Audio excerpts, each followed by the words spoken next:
me to prove it, yes? Looking for a dog, yes? Great big dog, that's your brilliant theory. Chachalacia. Good, excellent. Yes, where should we start? How about them? The sentimental widow and her son, the unemployed fisherman. The answer's yes. Yes? She's got a West Island Terrier called Whiskey. Not exactly what we're looking for. Sherlock, for God's sake. Look at the jumper he's wearing. Hardly worn. Clearly he's uncomfortable in it. Maybe it's because of the material. More likely the hideous pattern suggests it's a present, probably Christmas. So he wants into his mother's good books. Why? Almost certainly money. He's treating her to a meal, but his own portion is small. That means he wants to impress her, but he's trying to economize on his own food. Well, maybe he's just not hungry. No, small plate, starter. He's practically licked it clean. She's nearly finished her pavlova. If she treated him, he'd have had as much as he wanted. He's hungry, all right, not well off. You can tell that by the state of his cuffs and shoes. How do you know she's his mother? Who else would give him a Christmas present like that? Well, it could be an aunt or an older sister, but mother's more likely. No, he was a fisherman. Scarring pattern on his hands, very distinctive fish hooks. They're all quite old now. It suggests he's been unemployed for some time. Not much industry in this part of the world, so he's turned to his widowed mother for help. Widowed? Yes, obviously. She's got a man's wedding ring on a chain around her neck. Clearly her late husband's too big for her finger. She's well dressed, but her jewelry's cheap. She could afford better, but she's kept it. Sentimental. Do you understand? 당연히 이해 못했지. There's nothing wrong with me. 네, 안녕하세요. 개똥철학인데 이게 다 뭘까요? 칸트 하면 의무라고 간단하게 생각하시는 분들이 있는데 이게 그렇게 간단하지는 않습니다. 칸트를 영상 하나로 다 이해시켜드리는 건 제 능력 밖입니다. 그러니까 저는 이 영상 내내 딱 하나만 하겠습니다. 도덕적인 것과 그렇지 않은 것의 구분. 무엇이 도덕의 영역이고 무엇이 그 밖의 영역일까요? 혹은 무엇이 도덕적인 행동이고 무엇이 도덕적이지 않은 행동일까요? 제가 저번에 도덕과 윤리의 차이에 대해서 말했죠? 우리가 사용하는 도덕적 행동이라는 개념은 상당히 모호합니다. 사람마다 도덕적 행동의 기준이 다르기 때문에 각자 말하는 것도 다르죠. 하지만 지금 할 건 칸트 윤리에 대한 내용이고 윤리는 자신의 선, 도덕의 개념이 확실해야 합니다. 그 중에서도 칸트가 말하는 도덕은 다른 윤리와 비교했을 때에도 단호한 기준을 갖고 있죠.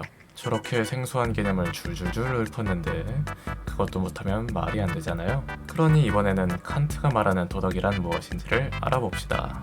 이걸 위해서 여러분이 앞에서 보여준 것들을 싹 다 하실 필요는 없지만 칸트의 세계, 인칭론, 자아, 개념 정도는 알고 계셔야 합니다. 천천히 가보죠. 괜찮아요, 안 물어요.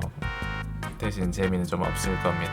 제일 먼저 세계입니다. 칸트는 세계를 주관적인 세계와 객관적인 세계로 나눕니다. 익숙한 단어죠. 그렇구나 하고 넘어가실 수 있는데 칸트의 주관과 객관은 우리가 평소에 쓰는 의미랑은 조금 다릅니다. 단어를 조금 바꿔볼까요? 칸트는 세계를 경험적인 세계와 선험적인 세계로 나눕니다. 갑자기 내용이 이상해졌죠? 칸트는 조금이라도 경험이 들어가면 모두 주관적이라고 봤습니다. 칸트 입장에서 객관적 입장에서 서술하세요 같은 건 말이 안 되는 거예요. 입장이라는 건 이미 인간의 경험을 내포하기 때문이죠. 객관적인 증거라는 것도 없어요. 법원 증거도 모두 주관적인 증거죠. 어떻게 이런 일이 가능할까요? 예시를 하나 들어보죠. 자, 세계가 있습니다. 이게 여러분이에요. 우리는 세계를 바라봅니다. 우리의 능력 하에서 말이죠.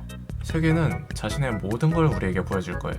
그러나 우리는 그중 우리가 볼 수 있는 세계만 볼 수 있습니다. 코끼리는視力이 안 돼서 볼 수 없겠죠. 즉, 우리가 느낄 수 있는 세계에는 한계가 있다는 겁니다. 마치 자외선을 볼 수 있는 동물들이지만 우리는 자외선을 볼 수 없는 것처럼 말이에요. 지금 사진이 자외선 아니에요? 그건 그렇게 보일 거라고 염색한 것뿐입니다. 실제로 그렇게 생기지 않았지만 과학자들이 추측해서 만들어낸 이미지입니다. 애초에 우리는 자외선을 인식할 수 없잖아요. 저거 그냥 보라색이에요. 그러므로 인간과 자외선을 볼 수 있는 동물 세계는 다르게 생겼다고 말할 수 있겠군요. 즉, 세계는 자신의 인식 능력에 따라 주관적으로 다르다고 말할 수 있겠어요. 이게 비단 동물과 인간 사이에서만 통용될까요? 인간과 다른 인간 사이는 어때요? 각자가 보는 세계는 같을까요? 다를까요?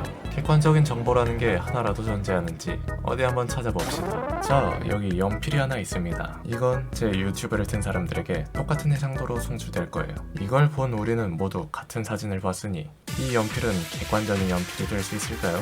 정답은 아니오입니다. 모니터마다 해상도가 다르잖아요. 저희는 모니터 모델이 똑같아요. 근데 모니터 오래 쓰면 LED로 달아서 색감이 이상해지죠? 그럼 다르겠네. 저희는 그냥 같은 모니터로 봤어요.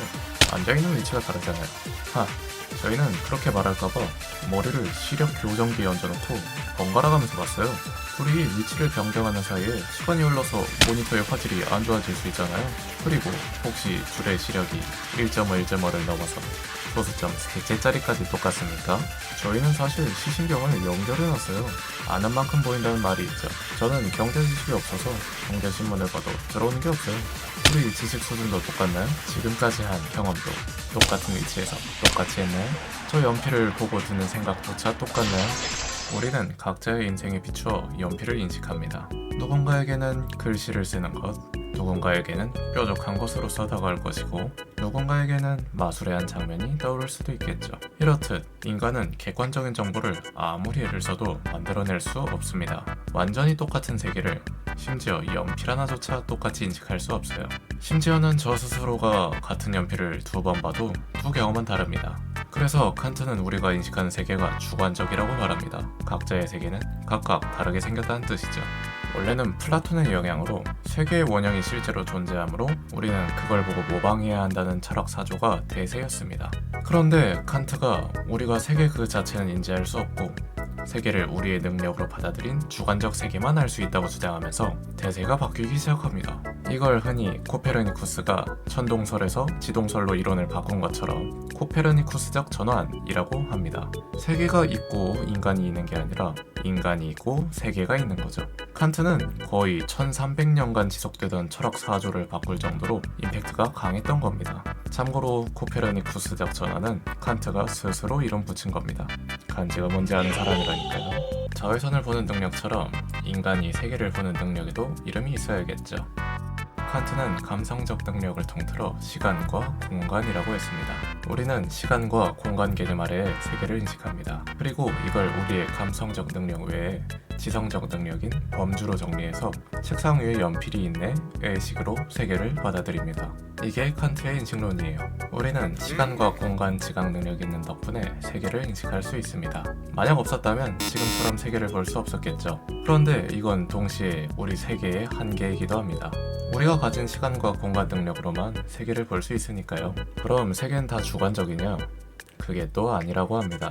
칸트는 우리가 세계를 직접 만들어내는 건 아니라고 봤어요. 세계가 없는데 우리가 세계를 인식할 수는 없겠죠? 그러니까 이론상 세계 알맹이는 존재해야 되는데 우리가 알맹이가 뭔지는 알 수가 없어요. 인식이 안 돼서. 다만 그냥 논리적으로 존재하겠거니 생각할 수밖에 없는 세계 그 자체는 존재할 겁니다. 그러니까 이론적으로 존재하는 객관적인 세계가 아마 존재할 것이고 내가 보는 세계는 그걸 나만의 능력으로 바라보는 주관적인 세계죠. 이제 여러분은 객관적인 세계와 주관적인 세계를 구분할 수 있게 되셨습니다. 우리가 알고 있는 세계는 객관적인 세계가 아니라 주관적인 세계였군요.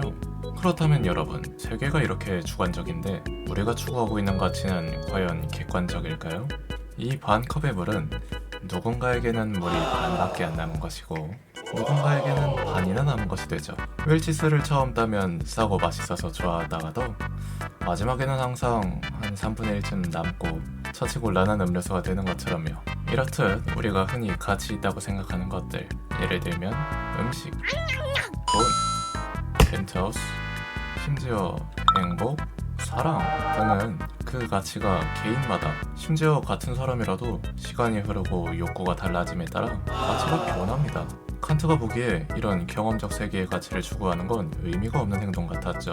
언제 어디서든 누구나에게 항상 가치가 있는 일이 있다면 당연히 이런 슈레딩거의 가치를 추구하는 것보다 바람직한 일이죠. 그건 환경이 달라진다고 가치가 변하질 않으니 언제나 좋은 일일 겁니다.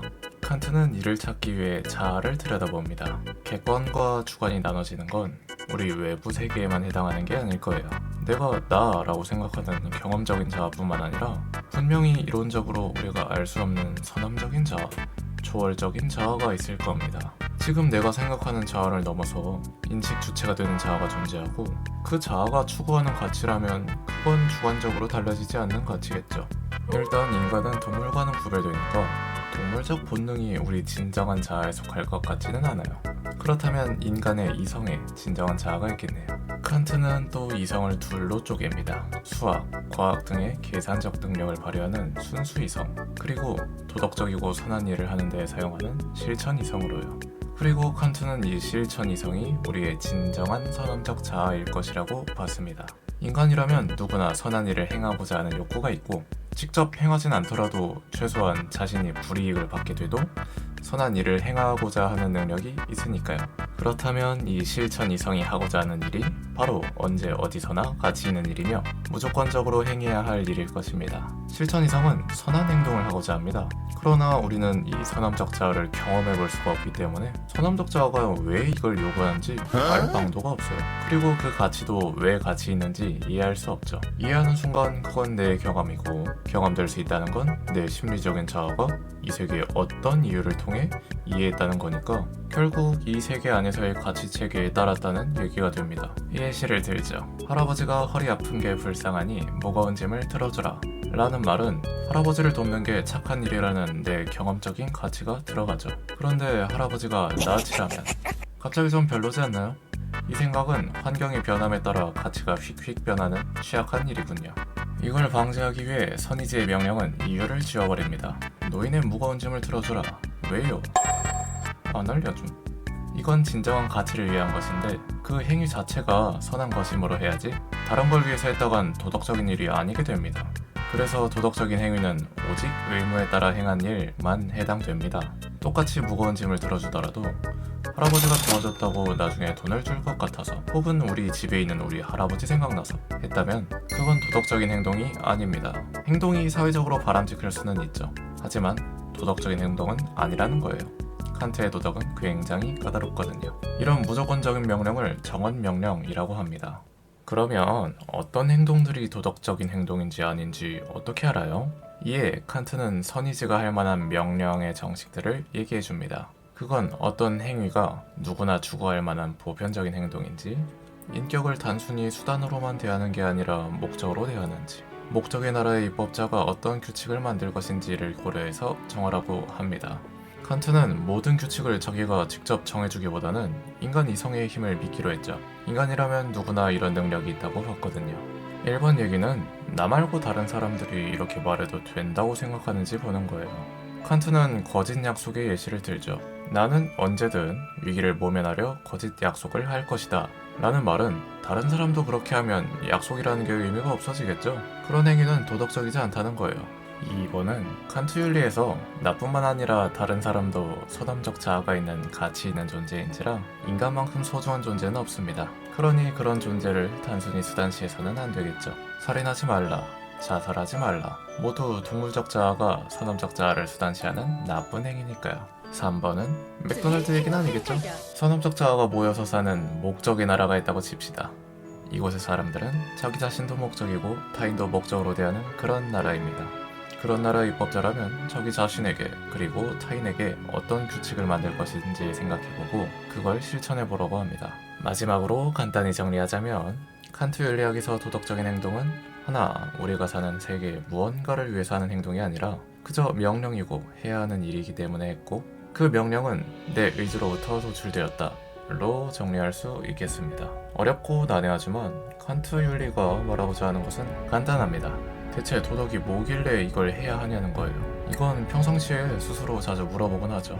오늘 너무 힘들고 피곤한데 내가 왜 저 사람을 도와줘야 되지? 내가 얻는 것도 없는데 왜 도덕적으로 살아야 하지? 왜 나는 남들 다 땅바닥에 쓰레기 버리는데 나만 쓰레기를 들고 있지? 그 모든 도덕적 고충들의 대답이 바로 칸트의 윤리입니다. 도덕적 행동은 내 감정, 내 이득, 내 사회적 평판을 위해서가 아니라 그저 그게 선한 행동이기 때문에 행하는 것이고, 그렇게 해야만 진정 가치 있는 일이다. 내가 도덕적 행동에서 행복을 느낄 수 있다면 더욱 좋겠죠. 하지만 그게 내가 도덕적인 최우선적인 이유가 되어서는 안 된다. 그러면 분명 언젠가는 도덕적 행동에서 얻는 행복보다 사회적 실리가 더 큰 순간이 올 거거든요. 힘든 상황에서도 도덕은 그저 내버려도 되는 게 아니라는 겁니다. 여러분은 행동의 결과를 떠나 도덕적이라는 그 이유 하나만으로 숭고한 존재입니다. 칸트가 도덕을 행하기 위해 피곤한 하루를 사는 모두에게 조그마한 위로가 될 수 있길 바라며